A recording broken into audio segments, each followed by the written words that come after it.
Hi everybody, this is Alchemist 2, and I'm back again with another movie review. I just recently got a chance to see Super Troopers. I really wanted to see it on 420 National, you know, Get High Day, because that was the initial date that they had released it, and I thought that would have been a more appropriate way to celebrate the holiday. I don't smoke pot, but I do endorse actually legalizing it for people who need it.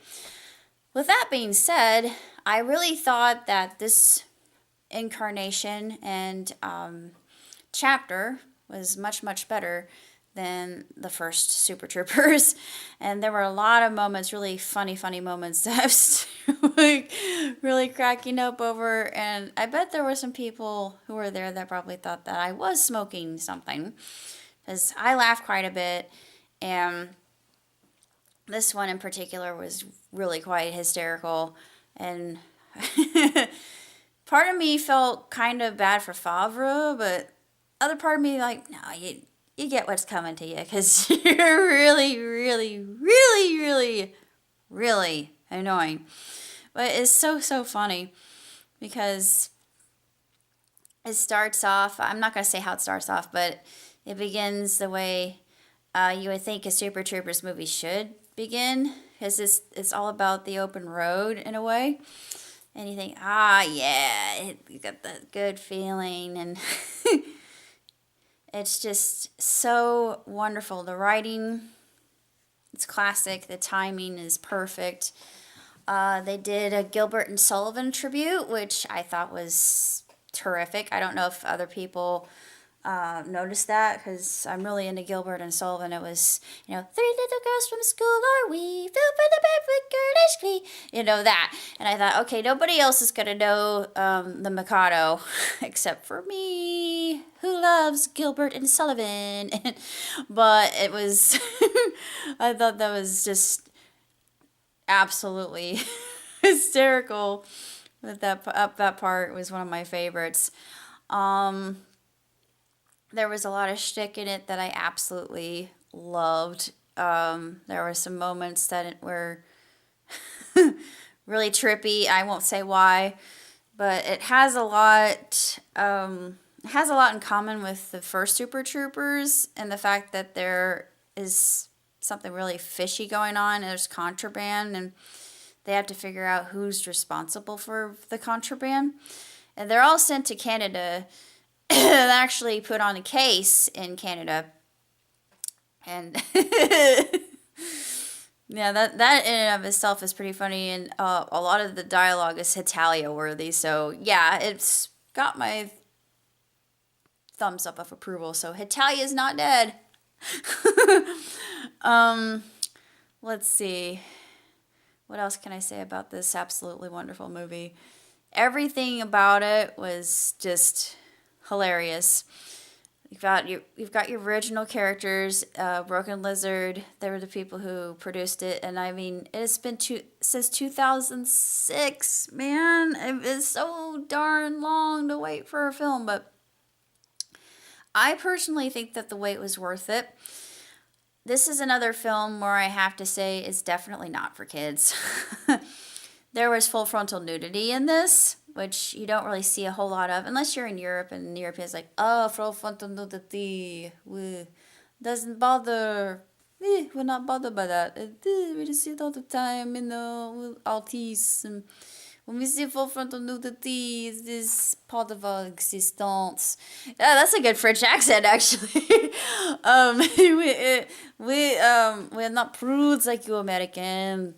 Well, actually, there's a lot of truth to that, because in some instances, Americans are kind of prudish. I'm actually comfortable with my bidet, but I don't go parading it around on a street, because you get arrested for stuff like that over here in the States. They call that indecent exposure. But this movie, it's so good. And there are so many lines, so many good lines in this that I could use to put in my artillery. But I really don't have that much else to say about it, other than it's just sensationally written. Broken Lizard has another hit on its hands. I'm glad I saw it. Stay tuned for bloopers, because the bloopers are the best part of the film, I think, and they are so good. Um, I liked the bloopers, and also Linda Carter's in it. Yeah, I mean, I recognized her right away. I thought, she's also in Ash versus the Evil Dead. You know, I kind of geek out about that. I want to meet her so bad. And then Fred Savage is in it. He's more of a cameo than anything because they keep talking about the Fred Savage incident. And that in itself is pretty funny too. But if you saw the first one, more than likely you're going to enjoy the second one.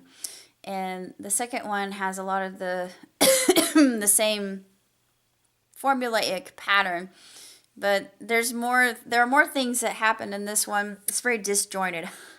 I made a pot joke. Ooh, I'll stop. But that won't be the first and it won't be the last, but it is disjointed for lack of a better term, but it's it's just so funny.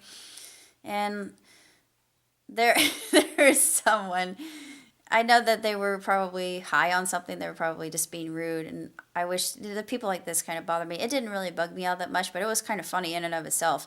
There was somebody in our audience that kept burping at the top of their lungs. I hear, bah. I hear that in the background. I thought, yeah,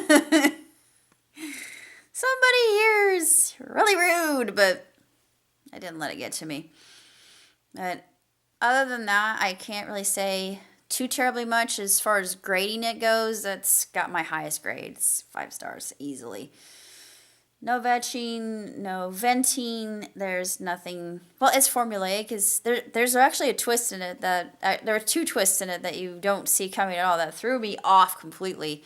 And usually I can really tease these things out, but this one really got me good. I mean, whoa, hello. But for a formulaic movie, I thought, I did not see that coming. I was just like Ram. I thought, shut the front door. When he said that, it was so good. It was just utterly so hysterical. I'd give it 2 thumbs way up. I'll repeat, if you've seen Super Troopers, definitely see Super Troopers 2. It's better than the first. I mean, in my opinion, it's better than the first because there's just so much more going on to it. And Rob Lowe is in it, and he's so wonderful, and his part's so great. And it's that old Canadian stereotype. There's actually a lot of truth to the Canadian stereotype because I have friends that are in Canada, and a lot of them, they're very passive aggressive when it comes to their anger. We in America, when we're angry, you'll know it. Canada, nah, you're not gonna know it. You're not gonna know when a Canadian gets angry for the most part. But that's about all I got to say. So until next time, live long, prosper. Ciao tutti.